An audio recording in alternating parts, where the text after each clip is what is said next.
بسم اللہ الرحمن الرحیم۔ السلام علیکم۔ حضور صلی اللہ علیہ وسلم صحابہ اکرام علیہم الرضوان کے مقدس لشکر کو لے کر خیبر کے یہودیوں کی سرکوبی کے لیے نکلے اور خیبر پہنچ کر یہودیوں کے سب قلعوں کو محصور کر لیا۔ یہودیوں نے جب اپنے آپ کو قلعوں میں محصور پایا تو مجبور ہو کر قلعوں کے اندر بیٹھ کر ہی مدافعت کرنے لگے۔ یہودیوں کو اپنے ان قلعوں پر بڑا ناز تھا، لیکن اسلامی شیروں نے ان کے تیروں اور پتھروں کی ضد میں رہتے ہوئے آگے بڑھ کر قلعہ نام کے ساتھ اور بھی 2 قلعے فتح کر لیے۔ پھر قلعہ کموس پر دعویٰ کیا، چنانچہ یہ قلعہ بھی 2-3 دن میں فتح ہو گیا، اور اسی طرح معصب طبیع اور سلائم نام کے قلعے بھی فتح کر ہو گئے۔ اب قلعہ خیبر کی باری تھی، اور یہ قلعہ سب سے زیادہ مضبوط تھا۔ اس کی فتح کے لیے بڑی کوشش کی گئی، مگر یہ قلعہ فتح ہونے میں نہ آیا۔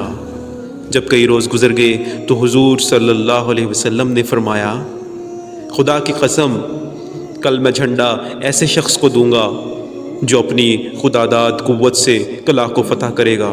چنانچہ دوسرے دن حضور صلی اللہ علیہ وسلم نے حضرت علی رضی اللہ تعالیٰ عنہ کو جھنڈا دیا اور فرمایا، جاؤ تم اس قلعہ کو فتح کرو۔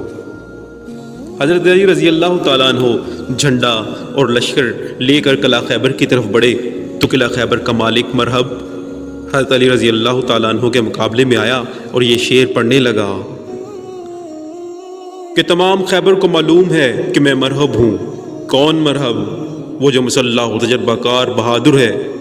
حضرت علی رضی اللہ تعالیٰ عنہ نے مرحب کا یہ شعر سنا تو آپ نے جواب میں یہ شعر پڑھا، سنو مرحب، میں وہ ہوں جس کا نام میری ماں نے شیر رکھا ہے، جو جنگل کے شیروں کی طرح مہیب ہے۔